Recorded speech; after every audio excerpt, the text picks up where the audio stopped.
కుల నిర్మూలన సంఘం ఒక 54 సంవత్సరాలుగా ఒక గొంతును వినిపిస్తూ కులాంతర పెళ్లిళ్ళు చేసుకున్న వాళ్ళందరికీ ఒక తల్లిలాగా అందరిని ఇక్కడికి హక్కున చేర్చుకుంటూ ప్రతి ఏటా ఎక్కడెక్కడో పెళ్లి చేసుకొని భయంగా బతికే వాళ్ళందరినీ మేమున్నాము, మరోసారి మా అందరి సమక్షంలో ఎక్కడో మీరు గుట్టు చప్పుడు కాకుండా చాటుగా పెళ్లి చేసుకోవడం కాదు, ఇదిగో సమాజం గుర్తించిన ప్రముఖుల సమక్షంలో మీలాంటి మనుషుల సమక్షంలో మరోసారి ఆ రోజు జ్ఞాపకాలని అందిస్తూ వాళ్ళని నవదంపతులుగా మారుస్తూ కొత్త బంధలతో మనందరి ముందు వాళ్ళ పెళ్లిని చేయడము, వాళ్ళ పెళ్లి ఒక ఆదర్శ భారతీయులుగా వాళ్ళని గుర్తిస్తూ వాళ్ళకు ఒక జ్ఞాపికను అందించడము, ఒక గ్రూప్ ఫోటో తీసుకోవడము, ఇది చాలా గొప్ప మధురమైన జ్ఞాపకము. ఇప్పటికీ మన చుట్టూ చాలా మంది రకరకాల సందర్భాల్లో ఇష్టపడతారు. ఇష్టపడడానికి ఎదుటి వ్యక్తి నవ్వు కారణం కావచ్చు, మాట కావచ్చు, ప్రతిభ కావచ్చు, ప్రవర్తన కావచ్చు, మంచితనం కావచ్చు, లేదా 1-4 సార్లు దగ్గరగా చూడటం వల్ల ఎదుటి వ్యక్తి మీద ఇష్టము ఆకర్షణ ఏర్పడవచ్చు. ఆ ఏర్పడిన ఆకర్షణ ఇష్టము పెళ్లి వైపుగా వెళ్ళడం అనేది చాలా పెద్ద యుద్ధం.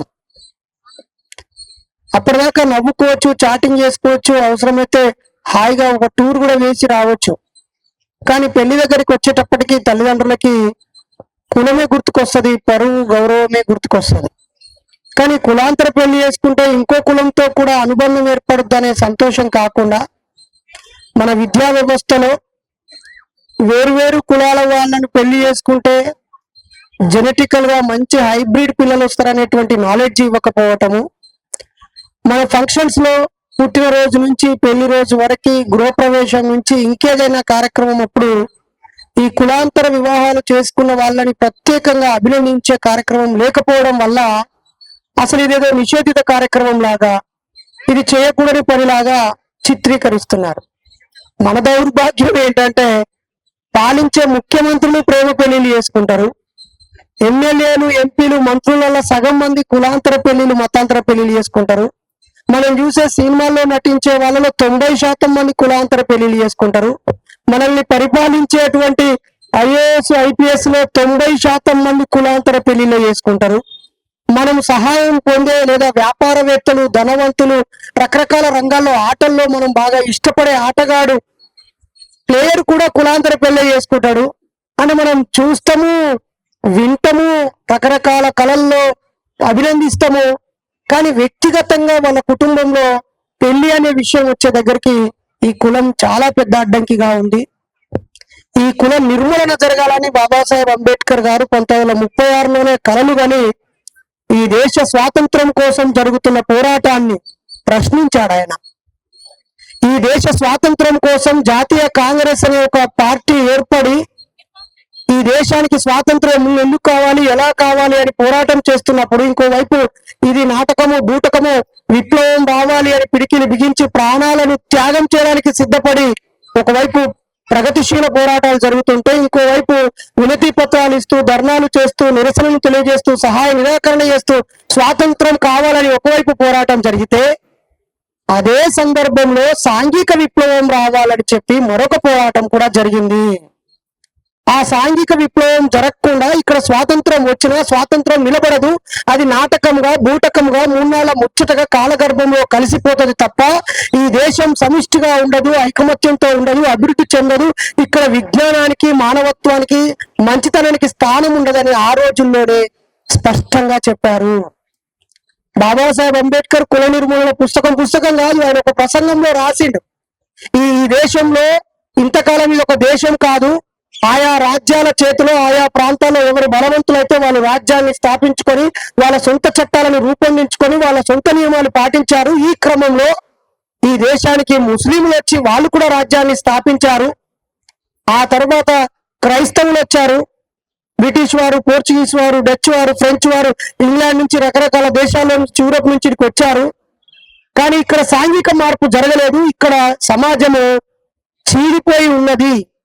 దీనిని మనం సమూలంగా నిర్మూలించకపోతే, దీన్ని కాపాడే హైందవ ధర్మాన్ని పూర్తిగా తుదముట్టించకపోతే ఇక్కడి ప్రజలు సౌభ్రాతృత్వాన్ని, సోదర భావాన్ని, తోటి మనిషిని మనిషిలాగే చూస్తాను అనే మానవత్వాన్ని పెంపొందించకపోవడం వల్ల ఈ సంఘం పుట్టి 54 ఏళ్లుగా గొంతు వినిపించాల్సిన అవసరం వస్తుంది. ఎంత సిగ్గుమాలిన విషయం అంటే నిన్నటికి నిన్న వాట్సాప్ లో వచ్చింది. ఏదో ఒక గుడిలో దగ్గరుండి అక్కడ ఎమ్మెల్యే గుడి లోపలికి వెళ్లే అవకాశం కల్పించారట, ఆయనకు పాలాభిషేకం చేస్తారు.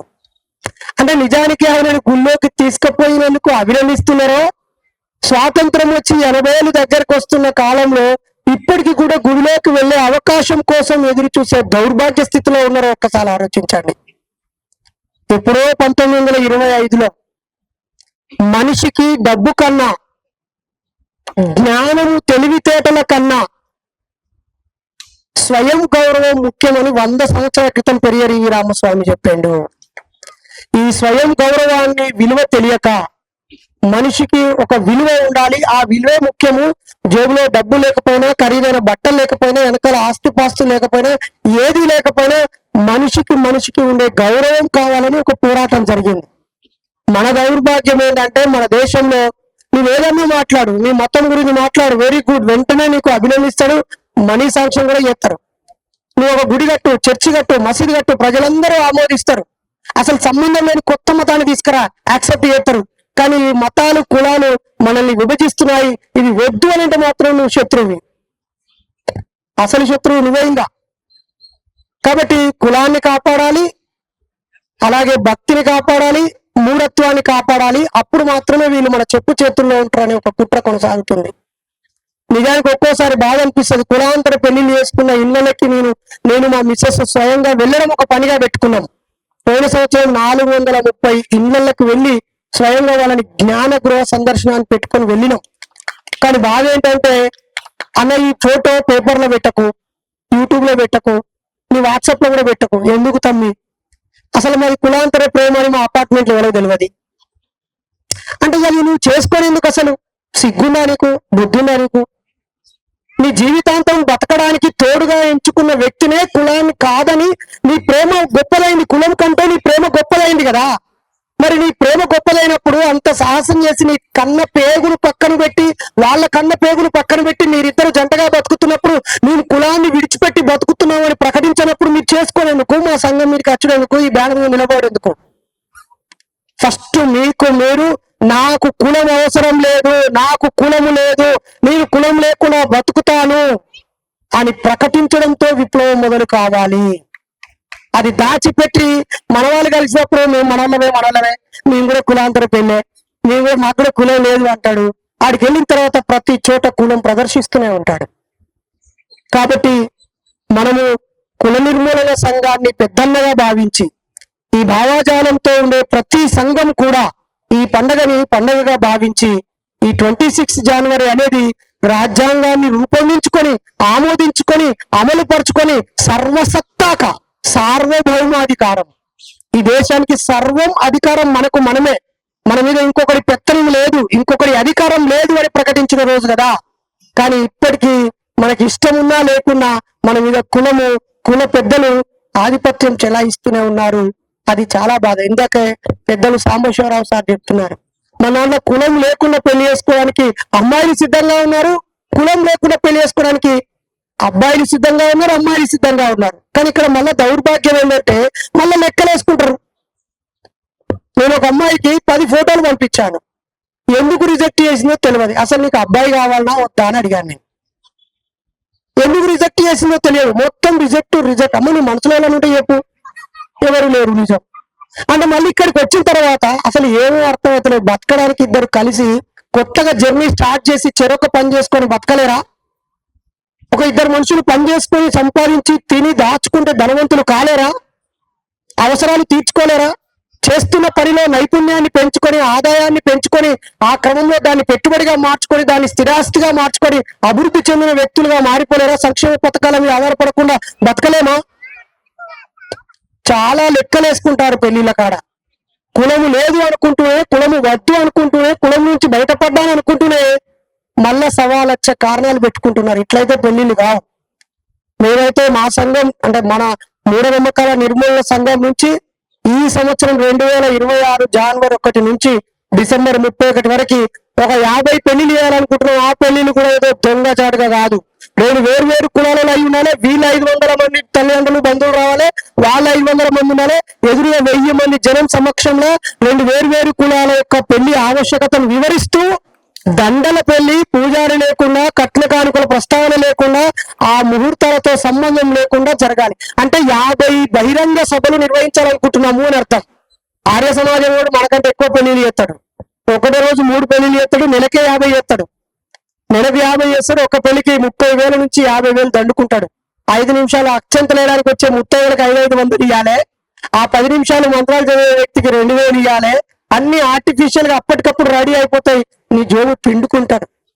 నాకు చాలా బాధ కలిగించే అంశం ఏంటంటే, ఇంత పెద్ద సభలు జరుగుతున్నప్పుడు ఏ ఒక్క నాయకుడు కూడా, నేను మిమ్మల్ని అడుగుతున్నా, 40 ఏళ్ల పైన అడుగుతున్నా, 50 ఏళ్ల పైన అడుగుతున్నా, ఇక్కడే ఎందుకు పెళ్లి చేసుకోవద్దు? అక్కడ హాయిగా ఫ్రీగా భోజనం పెడతారు కదా, 100 రూపాయలు ఇచ్చి టోకెన్ తీసుకొని పెళ్లి భోజనం పెడతారు కదా.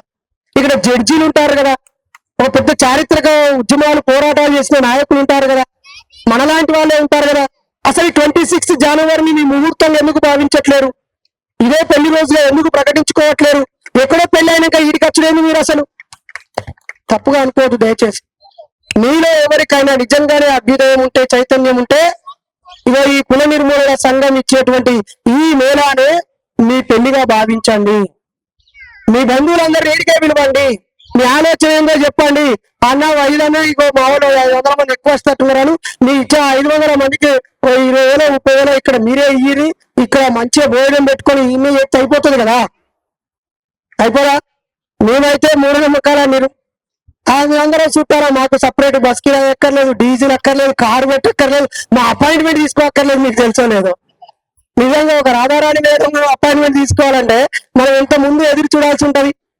నేను నిన్న సాయంత్రము 10 గంటల దాకా స్టీల్ ప్లాంట్ లో గెస్ట్ గా వెళ్ళి ప్రసంగం ఇచ్చి రాత్రంతా ప్రయాణించి ఇడికి వచ్చిన. రాకపోతే ఎక్కడ జ్యోతక్క వీళ్ళు నువ్వు మంచి కారణం చెప్పి తప్పించుకున్న తమ్మి, మళ్ళీ మీ మీటింగ్ కూడా మేము కూడా కారణం చెప్పి తప్పించుకుంటారు. అందుకే ఒక స్నేహాన్ని కొనసాగించడం కోసం ఈ దాకా రావడం జరిగింది.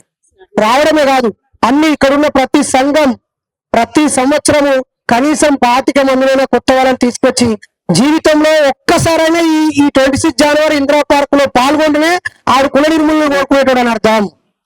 ముస్లిం మక్కాకు ఒకసారి పోవాలనుకుంటాడు, జెరూసలేంకి క్రైస్తవులు పోవాలనుకుంటారు, లేదా వీళ్ళు తిరుపతికో ఆడుకోవడానికి పోవాలనుకుంటారు కదా. సమాజ మార్పు కోరుకునే ప్రతి వ్యక్తి 26 జనవరి రాగానే ఈడ పాల్గొనాలి. ఏప్రిల్ 14 రాగానే బాబాసాహెబ్ అంబేద్కర్ కాడ పాల్గొనాలి. ఇవి రెండు ఖచ్చితంగా హైదరాబాద్ లో ఒక వారసత్వ పండుగలుగా కొనసాగాల్సినటువంటి అవసరం ఉంది. ఇందాక కృష్ణచంద్ర చెప్పాడు కదా, చాలా డిఫికల్ట్ గా ఉంది. అన్న కూడా ఎన్నో ఘటనల కాడికి పోతూనే ఉన్నాడు, మేము కూడా పోతూనే ఉన్నాం. అర్ధరాత్రి, ఈ రోజుకు 11 రోజుల క్రితం అర్ధరాత్రి 2:15 నాకు ఫోన్ వచ్చింది, అన్న మేము చచ్చిపోతున్నాము అని.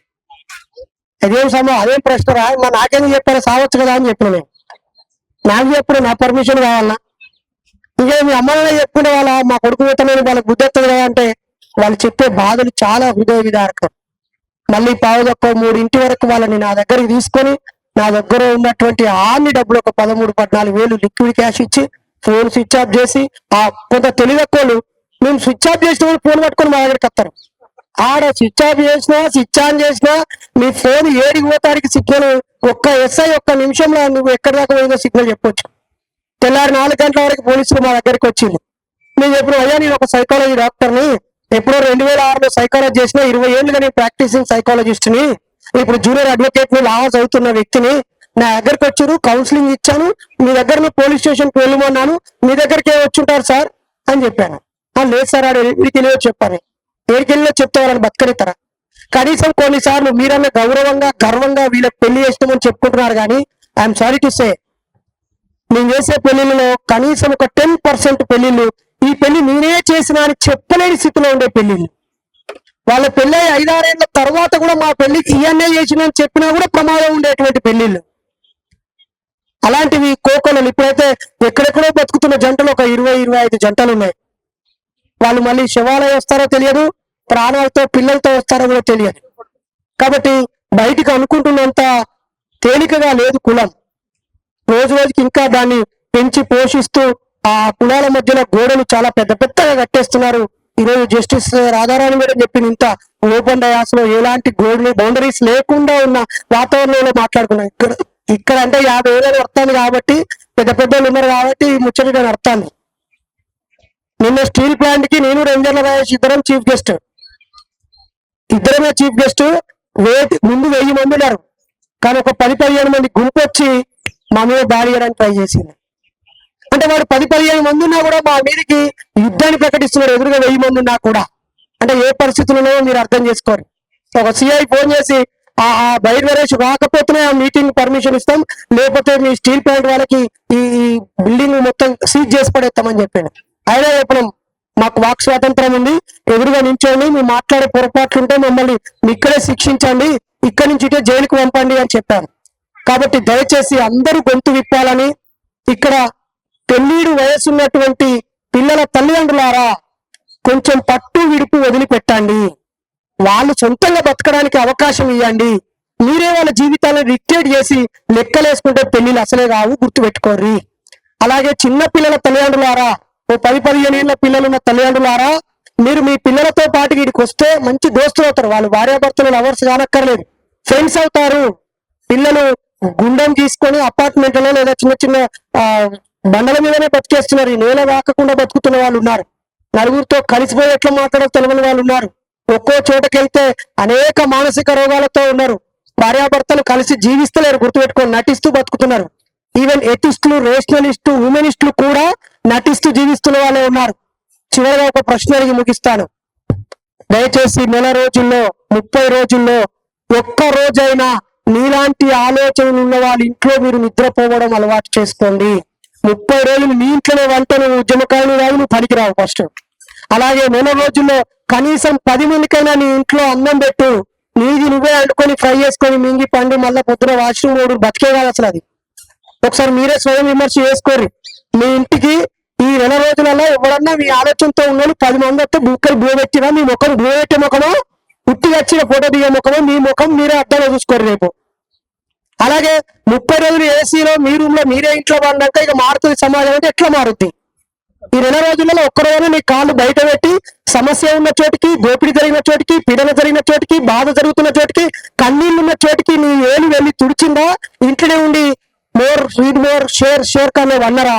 ఆలోచించుకోవాలని ఈ సందర్భంగా కోరుతూ, మీ తమ్ముడుగా మేము మూఢనమ్మకాల నిర్మూలన సంఘం ఎప్పుడు అవసరమైన ప్రతి సందర్భంలో తోడు నీడగా మీరు ఇచ్చిన ఆదర్శాలను ముందుకు తీసుకుపోతామని తెలియజేస్తూ, జై భీమ్, జై హింద్ సార్.